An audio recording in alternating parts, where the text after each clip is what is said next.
Hola, ¿qué tal a todos? Buenas noches, buenos días, dependiendo de cuándo lo estén viendo. Hola, Kane. ¿Cómo le va? Estamos con la segunda película, o sea, el segundo videoanálisis de este primer ciclo que estamos haciendo. Así que vamos a empezar directamente. ¿Querés presentarla vos la peli? Quiero presentarla. Quiero advertir también que no hablamos de esta película antes, porque no queríamos quemar todas las naves fuera de cámara, así que lo que pueda llegar a salir va a ser muy espontáneo. Exacto. Bueno, la segunda entrega fue Madhouse, del año 81, una película que en principio podríamos decir, bueno, es un slasher, ¿no? Después podríamos también, como hicimos con la peli anterior, pensar si tiene vínculos o referencias con otros subgéneros. Es una peli ítalo-estadounidense en realidad, porque es una coproducción, claro. Y en su grilla técnica nos vamos a encontrar con que hay muchos nombres de Italia y muchos nombres norteamericanos, así que es como una suerte de ensamble entre estos dos países. Bueno, si son de googlear las cosas que ven, se deben haber dado cuenta de que el director es Ovidio G. Assonitis. Yo no sé por qué me suena griego ese apellido.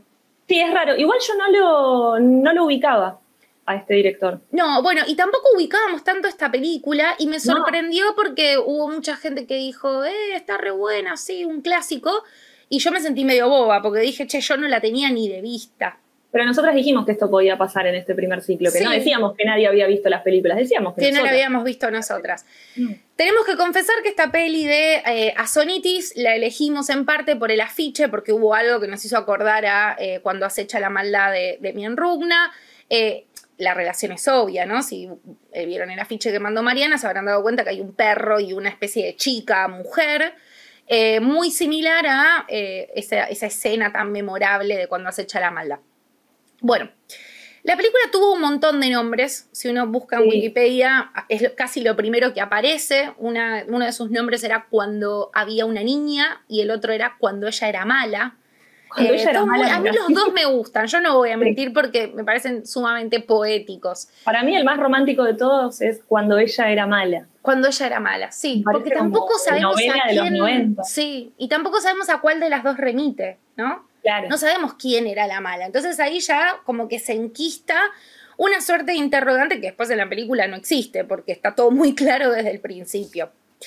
Bueno, lo último que voy a decir, y si querés, Mariana, te dejo como para que digas tus cosas, es que en una de las búsquedas para entender un poco la producción y el contexto de la peli, me topé con una referencia a que esta película se estrenó en Reino Unido muy tarde, no en los 80, y que eso se debía básicamente a que por su alto, entre comillas, nivel de gore, se la había incluido en una suerte de lista negra, que era lo que nosotros vimos o conocemos como las videonasties, ¿no? Como las películas asquerosas de explotación, y estuvo prohibida muchísimo tiempo de forma total y también de forma parcial, que hasta resulta un poco chistoso. Creo que por eso lo menciono, porque es una película que es nasty, pero no tan nasty. No, es muy poco fuerte. Lo que pasa es que me parece que eso responde un poco más si lo queremos analizar, ¿no? ¿Por qué perteneció a esa lista de videonastis? Que igual ya sabemos que en Inglaterra metían todo en esa lista. Todo lo que más o menos no lo entendían. El que vio Censor lo entenderá.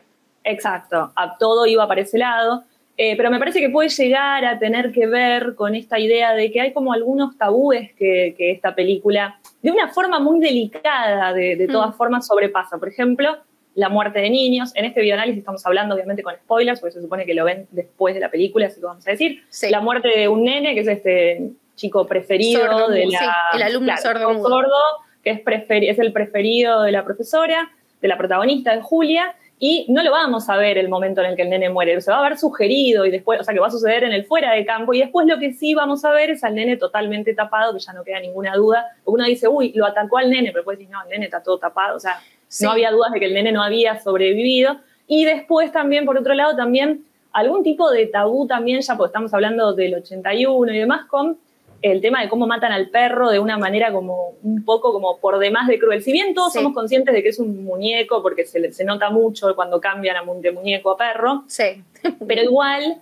es como que uno dice, tampoco le haría eso a un muñeco a un perro. A un muñeco perro, claro. ¿Por qué tanta crueldad? Yo me lo había notado porque me pareció brutalmente hermoso también, no hay que... Era un perro de mierda, no digo que merezca la muerte, que no la merece, ningún perro se merece, porque acá queremos mucho a los perros, más que a los gatos incluso, Pero hay como cierta intención de la película o cierto sadismo asociado a la muerte animal. O sea, el gato también aparece ahorcado y lo vemos ahorcado y hay como un detenimiento.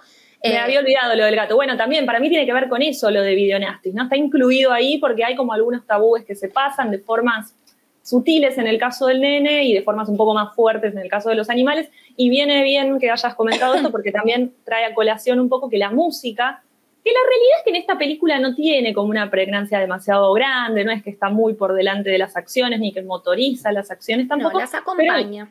Las acompaña bastante bien, o sea, es correcto el uso que se hace de la música. Es de Riz Ortolani, que Riz Ortolani es también quien hizo la música de películas con mucho renombre como Il Sorpaso, pero al mismo tiempo también hizo la música de Holocausto Caníbal.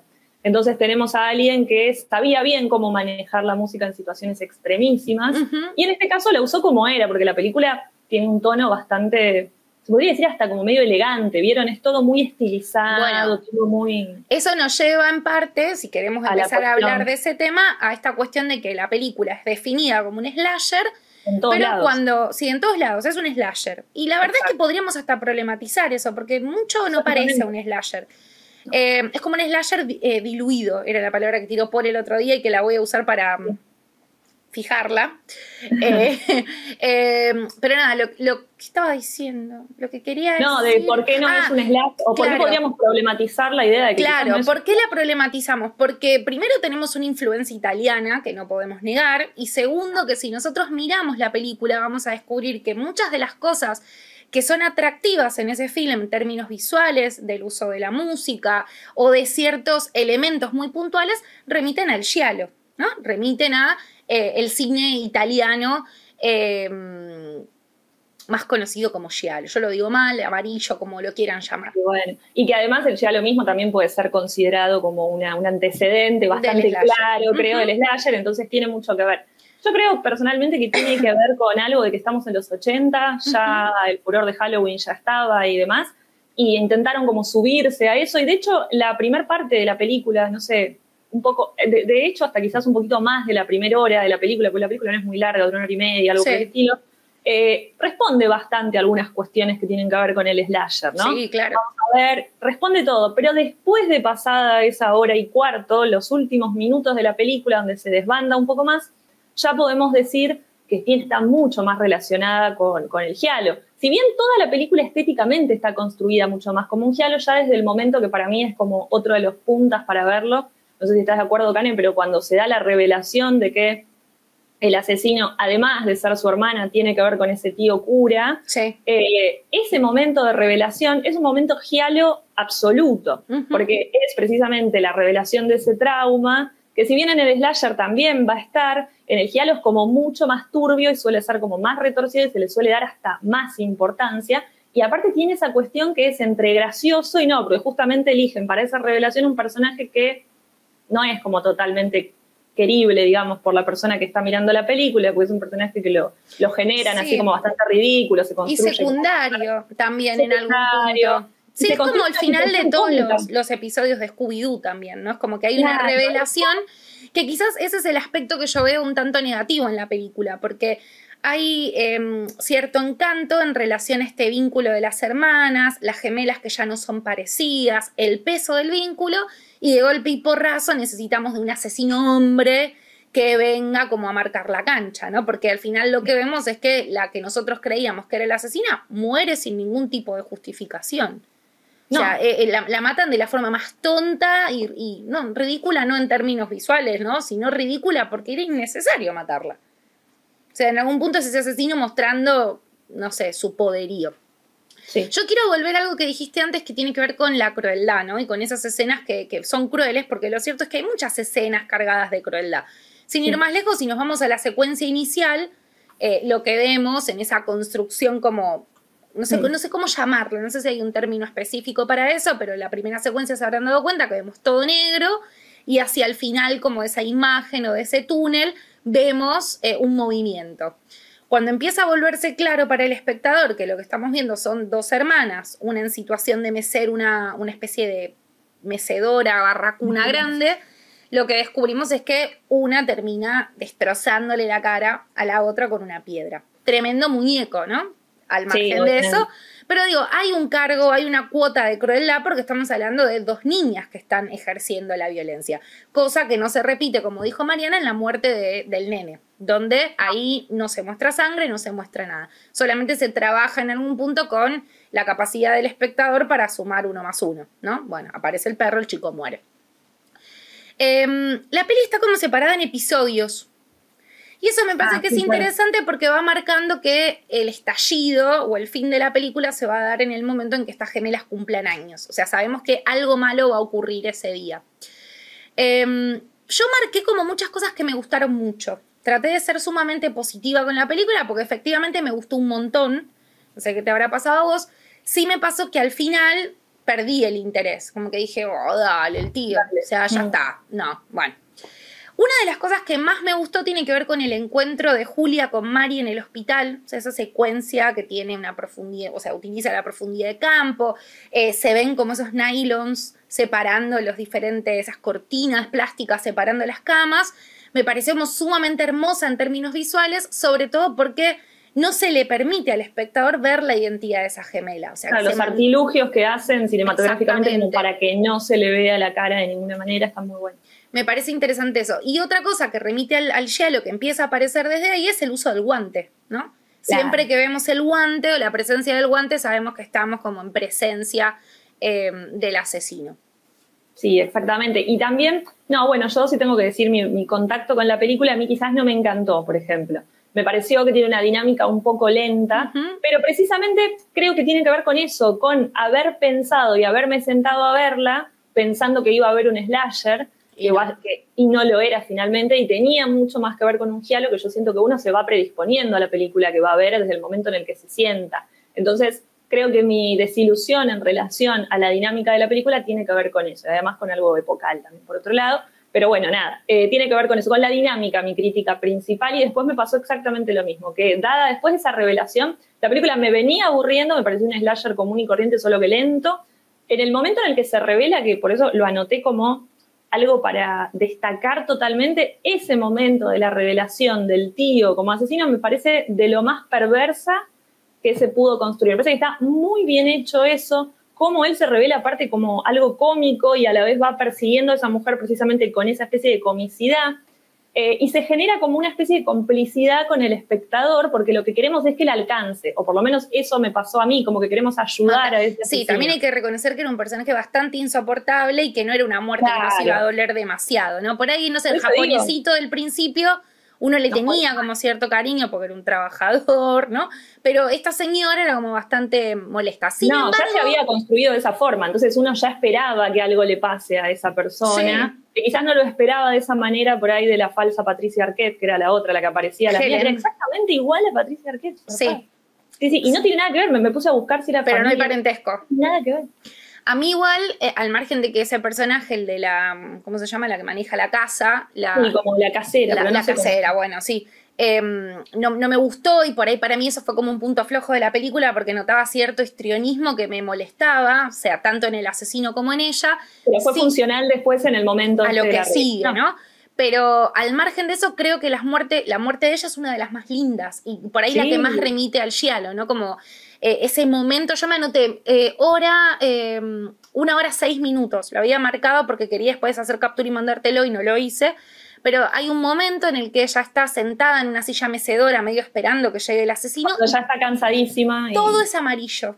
Todo es amarillo. Hermoso. La sombra del cuchillo, o sea, todo está perfectamente hecho. Y eso es algo que es recurrente en la película, porque se nota que hay una calidad técnica mucho mayor a la de muchos slashers que nosotras vimos o analizamos, ¿no? En el sentido de que, no sé, se trabaja mucho con el contrapicado, con el contraluz, o sea, hay como un uso de los recursos del lenguaje cinematográfico que está muy bien hecho y está bien puesto en cada momento de la película. Me parece exacto, y además como que siempre que tenemos que pensar en un giallo, por ejemplo, siempre pensamos como en la idea, bueno, las muertes están construidas o el momento de las muertes está construido casi como un cortometraje dentro de la película. Y en este caso, esta muerte fue tomada de esa manera, porque es una situación que tiene un principio, que tiene un nudo, que tiene un desenlace. Y es maravilloso como es llevado y después estéticamente es excelente. O sea que a mí la película me la salvó esa muerte. Esa muerte. Por Bueno, ejemplo, la de Helen también es muy linda, ¿eh? Cuando ella sale a buscar el gato también. y empieza como a correr y a caerse por las escaleras, que todo se ralentiza, me parece que hay como un detenimiento. Pero de golpe aparece como esa cuestión bien gore, que es el desparramo de sangre y el perro haciendo tipo...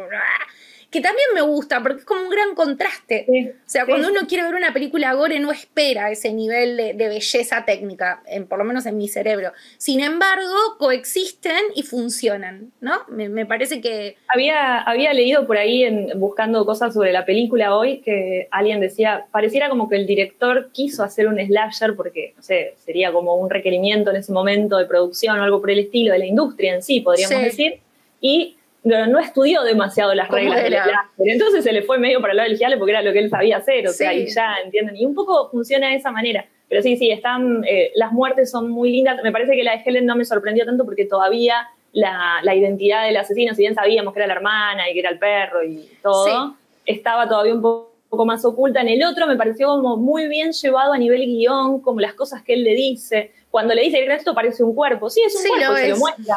Claro, y me parece como muy perverso eso, como está llevado a cabo, y me gustó muchísimo. Y no, me quedé con eso que habías dicho de, es como si hubiera querido hacer un slasher, pero no conocía demasiado bien las reglas como para poder hacerlo.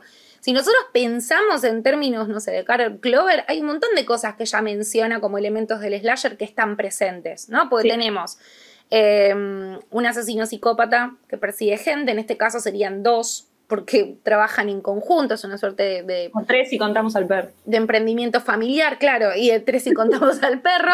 Tenemos una Final Girl, porque Julia es eso en algún punto, o sea, ella está toda la película tratando de sobrevivir a lo que está pasando en ese momento y también al trauma de la infancia, que es haber convivido con esa hermana perversa. Bueno, acá el caso del arma, el perro, es como un arma mortal. Loquísimo. Pero también está, por ejemplo, el taladro, que remite a otros slashers también anteriores, y el cuchillo, ¿no? Como herramientas para matar. Pero no más que eso. O sea, las referencias o las relaciones son muy chiquitas y hasta en algún punto muy pobres.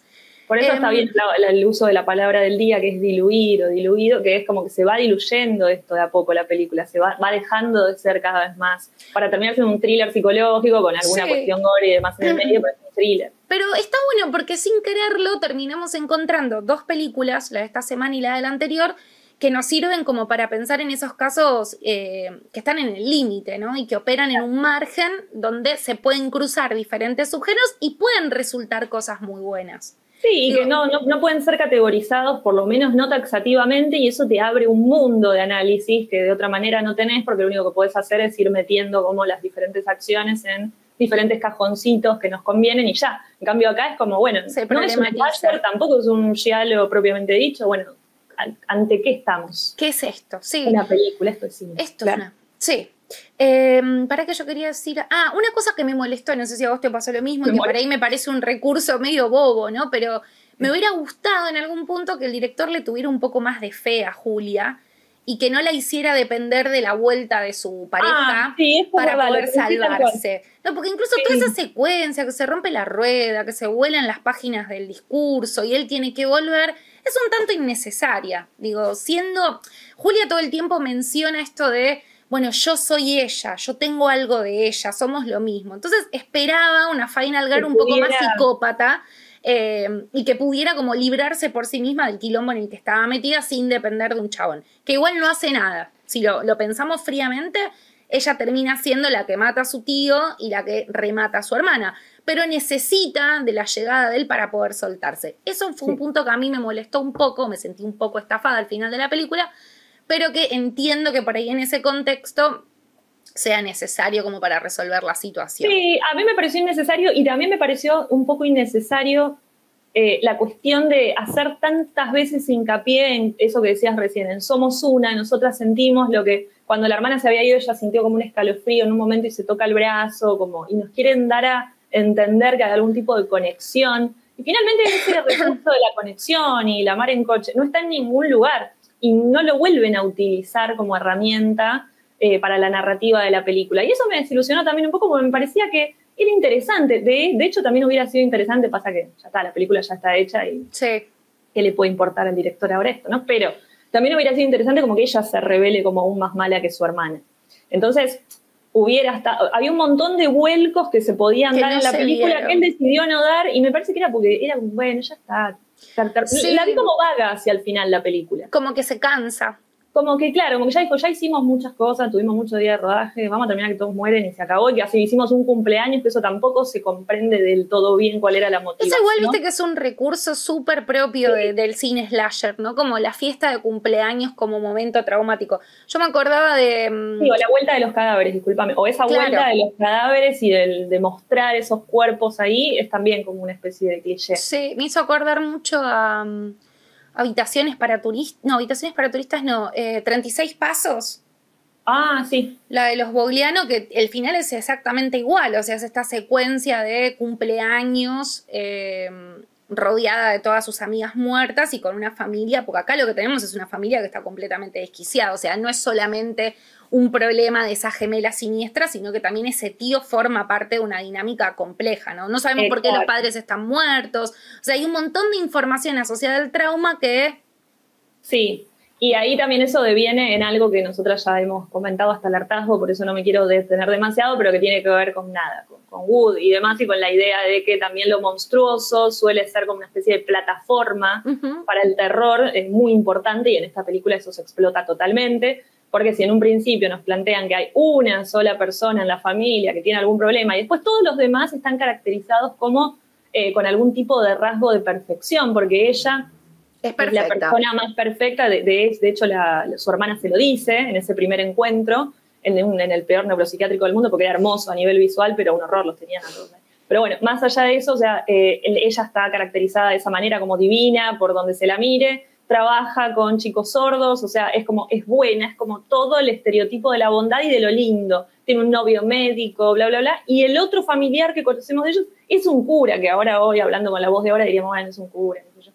Pero bueno, no, en ese momento no, y seguramente en la sociedad estadounidense mucho menos, en la sociedad italiana muchísimo menos aún. O sea, toda una cuestión respetable alrededor y un solo integrante de la familia que podría ser considerado como disruptivo. Pero después nos vamos a enterar que también el tío es disruptivo. A nosotros ya nos parecería seguramente desde el principio. Sí, o sea que cuando eso se revela, como que ya estamos predispuestos a esperar algún rasgo psicopático, se dice, en la protagonista. Claro. Bueno, lo demuestra en algún punto, porque si vemos al final, cuando agarra el hacha hace mierda todo, o sea, no duda demasiado en usarlo. Porque hay algo como de ahí de no poder escapar de ese linaje, porque de hecho su hermana, ahí hacen como un final a lo Maniac, ¿te acordás, por ejemplo, con su hermana diciéndole no vas a ser libre nunca? O sea, la familia no te libera nunca, los problemas que tenemos como familia van a estar para siempre y van a ser un horror, porque tu familia es esto. Sí. Entonces es eso, ¿no? Es como bien desde Wood, no me quiero meter mucho en eso, pero está bueno porque es eso, es la plataforma del terror más grande que tenemos. Una va a ser la religión y otra tiene que ver totalmente, bueno, el capitalismo y la familia, básicamente. Sí. Igual también en ese final donde aparece esto que decís vos del trauma de la infancia también como algo de lo que uno no puede despegarse, también esa frase que dice la hermana muerta de nunca serás libre, remite a lo que decíamos la otra vez, ¿no? Como esta necesidad de dejar a las películas siempre con una puerta abierta ante la posibilidad de continuarla. Bien. ¿Hay algo que vos quieras mencionar? Ah, una tontería, que por ahí vos también la leíste, pero se grabó en una casa embrujada. No lo leí. Sí, Wikipedia. No lo leí. Esto es completamente... ¿Cómo que una casa embrujada? ¿El lugar en donde rodaron la película? Claro, dice, la película fue grabada en la ubicación Savannah, Georgia, en la destacada casa Keoe, que tiene la reputación de ser embrujada. Ah, bueno, o sea que encima eligieron un lugar como propicio para que... Bueno, tuvieron $2 millones para hacerlo, o sea que el presupuesto no fue para nada acotado para hacer una película chiquita. Yo no sé si llegó a recuperar todo lo que ganó, porque cuando uno busca te das cuenta de que se estrenó muy poco en muy pocos lugares y que... De hecho hay muy poca crítica y demás, porque de cine de los 80 y sobre todo italiano, pero hay información a patadas por todos lados y todo el mundo que haya tenido un pequeño blog de cine... reseñó la película. Y esta tiene 3 reseñas ahí, de hace 10 años una, de hace 13 otra. Como bueno, que eso no, es bueno, porque no somos tan brutas. O sea, era una rareza. Sí. Yo creo que no tengo nada más para decir. Yo creo que estaría, y además yo soy feliz y esto queda corto. Sí. Porque siento que la gente no mira análisis muy largos. Lo digo delante de la gente. Sí, no les molesta tanto. Bueno, Claro. nada, a mí la verdad me gustó mucho. Visualmente hay imágenes que me llevo, que me gustaron, y coincido con Mariana que toda la secuencia de persecución de la casera es excelente visualmente y además es buena por ser mala. Vuelvo a eso, como, ¡ay, qué personajes molestos, que se agarren, que se maten! ¿Por qué te sentás en una reposera si te está persiguiendo un asesino? Claro, pero sin era embargo, la peor decisión del mundo. es la peor decisión del mundo, pero aún así la secuencia es preciosa. Si la quieren volver a ver, hora 2.06 minutos, anda por ahí el momento de la muerte, pero es como de las cosas más lindas en términos visuales de la película.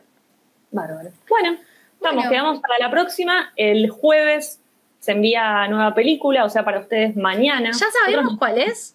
Sí, ya sabemos, pero no lo quiero decir. ¿No puedes tirar una pista o que sea algo de por qué la elegimos? Tiene un nombre muy lindo. ¿Largo? A mí, esa la elegimos por el nombre. Sí, largo, con un nombre de una mujer metido en el medio, porque vimos... Esa es la que vimos el mismo día que vimos... El mismo día que vimos la primer película. Sí, es una película con un nombre que nos gustó, porque dijimos, ¿esto qué es? El afiche también, ya les dijimos, este ciclo también se podría haber llamado Eligiendo Vinos, Eligiendo Películas. Sí, por elegimos por el afiche, nos pareció hermoso, y en esta sentimos como que dijimos, che, acá hay algo, acá hay algo. Además costó un montón encontrarla, así que si les gustó, la conservan y la valoran, porque fue complejo el asunto. Sí, es más, no me acuerdo si ahora tiene subtítulos en inglés o en español. Me parece que tiene en inglés, pero dijimos antes de empezar el ciclo que esto podía llegar a suceder en estos casos. De todas formas, es una película que se disfruta mucho desde lo visual, no con esto les voy a decir, bueno, no importa si no la entienden, sí, la tienen que entender igual, pero digo, hay un valor como muy, muy destacado en lo visual. Pero bueno, ya nos contarán en la próxima porque tiene referencias bastante como típicas de las cosas que nos gustan a nosotras y demás, así que ya van a verlo, hablaremos la semana que viene seguramente. Es que bueno, ¿estamos? Estamos. Buenísimo. Nos vemos la próxima. Adiós. Nos vemos.